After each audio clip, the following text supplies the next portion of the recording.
LibriVox.org. This reading by Kara Schallenberg. The Odyssey by Homer. Translated by Samuel Butler. Book 20. Ulysses slept in the cloister upon an undressed bullock's hide, on the top of which he threw several skins of the sheep the suitors had eaten, and Eurynome threw a cloak over him after he had laid himself down. There, then, Ulysses lay wakefully brooding upon the way in which he should kill the suitors, and by the women who had been in the habit of misconducting themselves with them left the house giggling and laughing with one another. This made Ulysses very angry, and he doubted whether to get up and kill every single one of them then and there, or to let them sleep one more and last time with the suitors. His heart growled within him, and as a bitch with puppies growls and shows her teeth when she sees a stranger, so did his heart growl with anger at the evil deeds that were being done. But he beat his breast and said, "Heart, be still! You had worse than this to bear on the day when the terrible Cyclops ate your brave companions, yet you bore it in silence till your cunning got you safe out of the cave, though you made sure of being killed." Thus he chided with his heart, and checked it into endurance, but he tossed about as one who turns a paunch full of blood and fat in front of a hot fire, doing it first on one side and then on the other, that he may get it cooked as soon as possible. Even so did he turn himself about from side to side, thinking all the time how, single-handed as he was, he should contrive to kill so large a body of men as the wicked suitors. But by and by Minerva came down from heaven in the likeness of a woman, and hovered over his head, saying, "My poor unhappy man, why do you lie awake in this way? This is your house, your wife is safe inside it, and so is your son, who is just such a young man as any father may be proud of." "Goddess," answered Ulysses, "all that you have said is true, but I am in some doubt as to how I shall be able to kill these wicked suitors single-handed, seeing what a number of them there always are. And there is this further difficulty, which is still more considerable.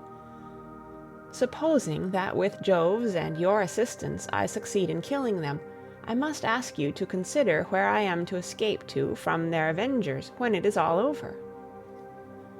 "For shame," replied Minerva. "Why, anyone else would trust a worse ally than myself, even though that ally were only a mortal and less wise than I am. Am I not a goddess, and have I not protected you throughout in all your troubles?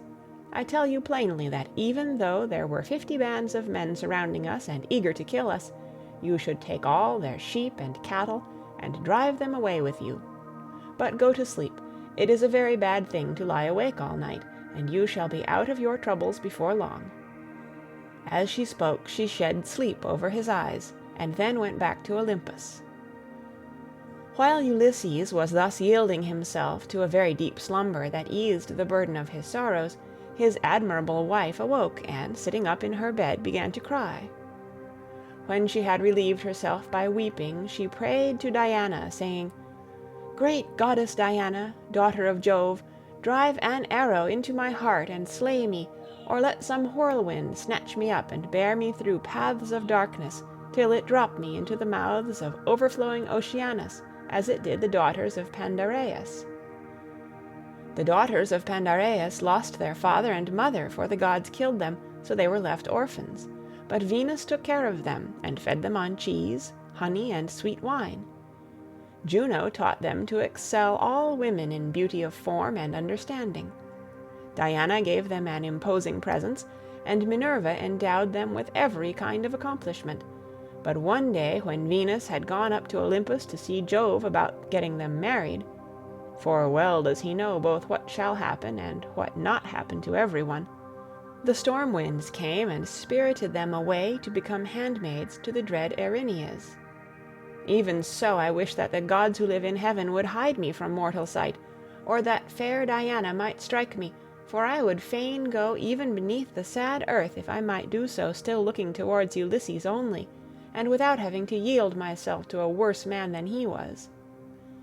Besides, no matter how much people may grieve by day, they can put up with it so long as they can sleep at night, For when the eyes are closed in slumber, people forget good and ill alike, whereas my misery haunts me even in my dreams. This very night methought there was one lying by my side who was like Ulysses as he was when he went away with his host. And I rejoiced, for I believed that it was no dream, but the very truth itself. On this day broke, but Ulysses heard the sound of her weeping, and it puzzled him, for it seemed as though she already knew him and was by his side. Then he gathered up the cloak and the fleeces on which he had lain, and set them on a seat in the cloister, but he took the bullock's hide out into the open. He lifted up his hands to heaven and prayed, saying, Father Jove, since you have seen fit to bring me over land and sea to my own home, after all the afflictions you have laid upon me, give me a sign out of the mouth of some one or other of those who are now waking within the house, and let me have another sign of some kind from outside. Thus did he pray. Jove heard his prayer, and forthwith thundered high up among the clouds from the splendor of Olympus, and Ulysses was glad when he heard it. At the same time, within the house, a miller woman from hard by in the mill-room lifted up her voice and gave him another sign. There were 12 miller women whose business it was to grind wheat and barley, which are the staff of life. The others had ground their task and had gone to take their rest, but this one had not yet finished, for she was not so strong as they were, and when she heard the thunder she stopped grinding and gave the sign to her master. Father Jove, said she, you who rule over heaven and earth, you have thundered from a clear sky without so much as a cloud in it, and this means something for somebody. Grant the prayer, then, of me your poor servant who calls upon you, and let this be the very last day that the suitors dine in the house of Ulysses. They have worn me out with the labor of grinding meal for them, and I hope they may never have another dinner anywhere at all. Ulysses was glad when he heard the omens conveyed to him by the woman's speech, and by the thunder, for he knew they meant that he should avenge himself on the suitors. Then the other maids in the house rose and lit the fire on the hearth. Telemachus also rose and put on his clothes. He girded his sword about his shoulder, bound his sandals on his comely feet, and took a doughty spear with a point of sharpened bronze. Then he went to the threshold of the cloister, and said to Euryclea, Nurse, did you make the stranger comfortable, both as regards bed and board, or did you let him shift for himself? For my mother, good woman though she is, has a way of paying great attention to second-rate people, and of neglecting others who are in reality much better men. Do not find fault, child, said Euryclea, when there is no one to find fault with. The stranger sat and drank his wine as long as he liked. Your mother did ask him if he would take any more bread, and he said he would not. When he wanted to go to bed, she told the servants to make one for him, but he said he was such a wretched outcast that he would not sleep on a bed and under blankets. He insisted on having an undressed bullock's hide and some sheepskins put for him in the cloister, and I threw a cloak over him myself. Then Telemachus went out of the court to the place where the Achaeans were meeting in assembly. He had his spear in his hand, and he was not alone, for his 2 dogs went with him. But Euryclea called the maids and said, Come, wake up, set about sweeping the cloisters and sprinkling them with water to lay the dust. Put the covers on the seats, wipe down the tables, some of you, with a wet sponge. Clean out the mixing jugs and the cups, and go for water from the fountain at once. The suitors will be here directly. They will be here early, for it is a feast day. Thus did she speak, and they did even as she had said. 20 of them went to the fountain for water, and the others set themselves busily to work about the house. The men who were in attendance on the suitors also came up and began chopping firewood. By and by the women returned from the fountain, and the swineherd came after them with the 3 best pigs he could pick out. These he let feed about the premises, and then he said good-humoredly to Ulysses, Stranger, are the suitors treating you any better now, or are they as insolent as ever? May heaven, answered Ulysses, requite to them the wickedness with which they deal high-handedly in another man's house without any sense of shame. Thus did they converse. Meanwhile, Melanthius the goatherd came up, for he too was bringing in his best goats for the suitors' dinner, and he had 2 shepherds with him. They tied the goats up under the gatehouse, and then Melanthius began gibing at Ulysses. "Are you still here, stranger?" said he, "to pester people by begging about the house? Why can you not go elsewhere? You and I shall not come to an understanding before we have given each other a taste of our fists. You beg without any sense of decency. Are there not feasts elsewhere among the Achaeans, as well as here?" Ulysses made no answer, but bowed his head and brooded. Then a 3rd man, Philoetius, joined them, who was bringing in a barren heifer and some goats. These were brought over by the boatmen who are there to take people over when anyone comes to them. So Philoetius made his heifer and his goats secure under the gatehouse, and then went up to the swineherd. "Who, swineherd," said he, "is this stranger that is lately come here? Is he one of your men? What is his family? Where does he come from? Poor fellow, he looks as if he had been some great man, but the gods give sorrow to whom they will, even to kings, if it so pleases them." As he spoke, he went up to Ulysses and saluted him with his right hand. "Good day to you, father stranger," said he. "You seem to be very poorly off now, but I hope you will have better times by and by. Father Jove, of all gods, you are the most malicious. We are your own children, yet you show us no mercy in all our misery and afflictions. A sweat came over me when I saw this man, and my eyes filled with tears, for he reminds me of Ulysses, who I fear is going about in just such rags as this man's are, if indeed he is still among the living. If he is already dead and in the house of Hades, then alas! For my good master, who made me his stockman when I was quite young among the Cephalenians, and now his cattle are countless. No one could have done better with them than I have, for they have bred like ears of corn. Nevertheless, I have to keep bringing them in for others to eat, who take no heed to his son though he is in the house, and fear not the wrath of heaven, but are already eager to divide Ulysses' property among them, because he has been away so long. I have often thought, only it would not be right while his son is living, of going off with the cattle to some foreign country. Bad as this would be, it is still harder to stay here and be ill-treated about other people's herds. My position is intolerable, and I should long since have run away and put myself under the protection of some other chief, only that I believe my poor master will yet return and send all these suitors flying out of the house." "Stockman," answered Ulysses, "you seem to be a very well-disposed person, and I can see that you are a man of sense. Therefore I will tell you, and will confirm my words with an oath. By Jove, the chief of all gods, and by that hearth of Ulysses to which I am now come, Ulysses shall return before you leave this place, and if you are so minded you shall see him killing the suitors, who are now masters here." "If Jove were to bring this to pass," replied the stockman, "you should see how I would do my very utmost to help him." And in like manner Eumaeus prayed that Ulysses might return home. Thus did they converse. Meanwhile the suitors were hatching a plot to murder Telemachus, but a bird flew near them on their left hand, an eagle with a dove in its talons. On this Amphinomus said, "My friends, this plot of ours to murder Telemachus will not succeed. Let us go to dinner instead." The others assented, so they went inside and laid their cloaks on the benches and seats. They sacrificed the sheep, goats, pigs, and the heifer, and when the inward meats were cooked they served them round. They mixed the wine in the mixing bowls, and the swineherd gave every man his cup, while Philoetius handed round the bread in the bread baskets, and Melanthius poured them out their wine. Then they laid their hands upon the good things that were before them. Telemachus purposely made Ulysses sit in the part of the cloister that was paved with stone. He gave him a shabby-looking seat at a little table to himself, and had his portion of the inward meats brought to him, with his wine in a gold cup. "Sit there," said he, "and drink your wine among the great people. I will put a stop to the gibes and blows of the suitors, for this is no public house, but belongs to Ulysses, and has passed from him to me.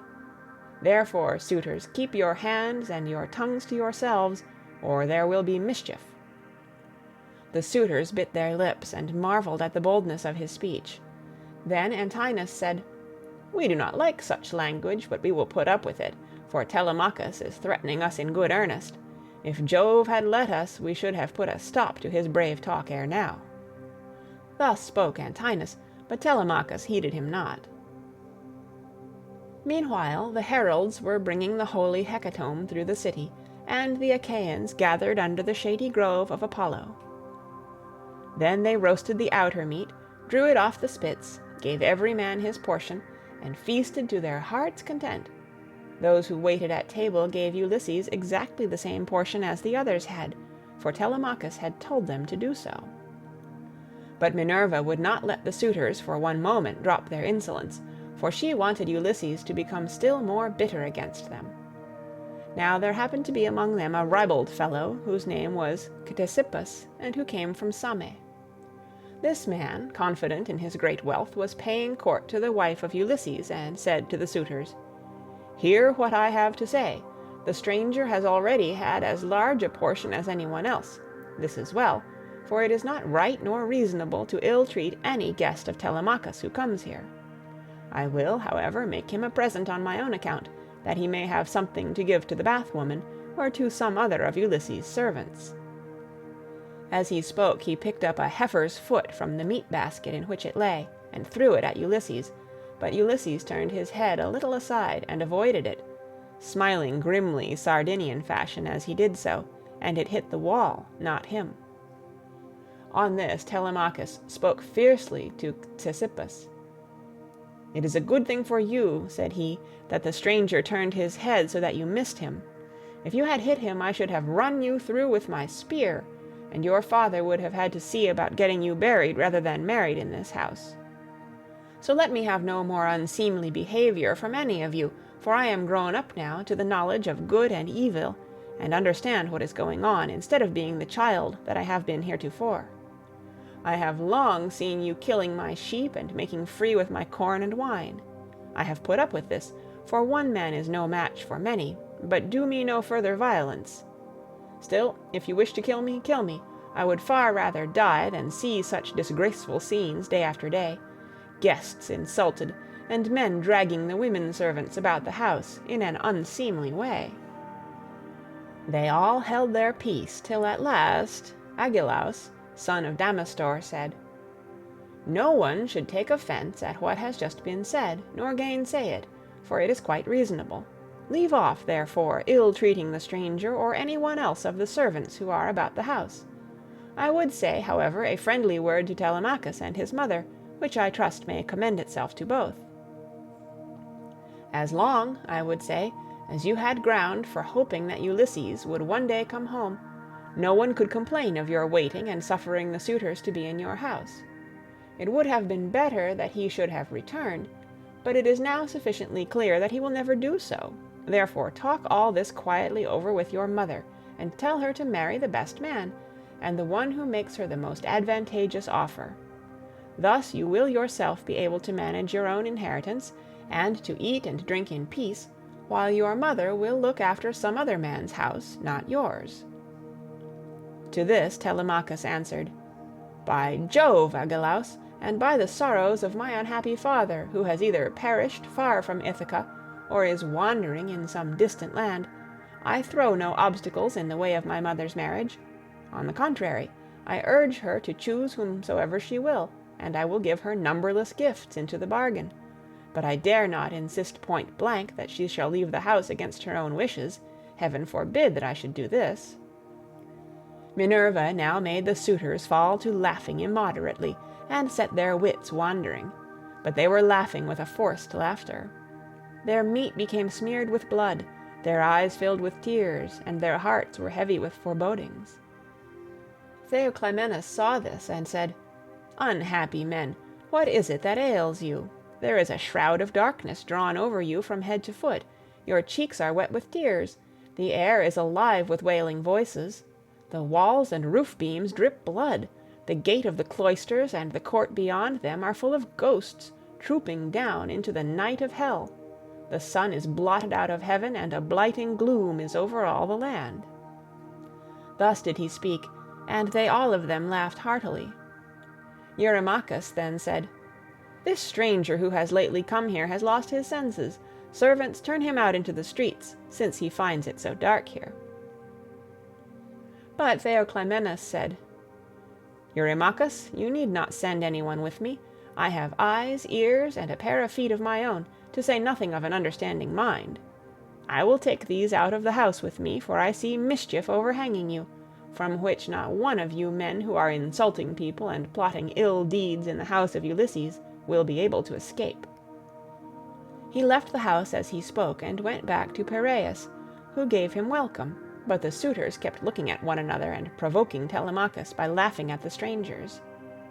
One insolent fellow said to him, "Telemachus, you are not happy in your guests.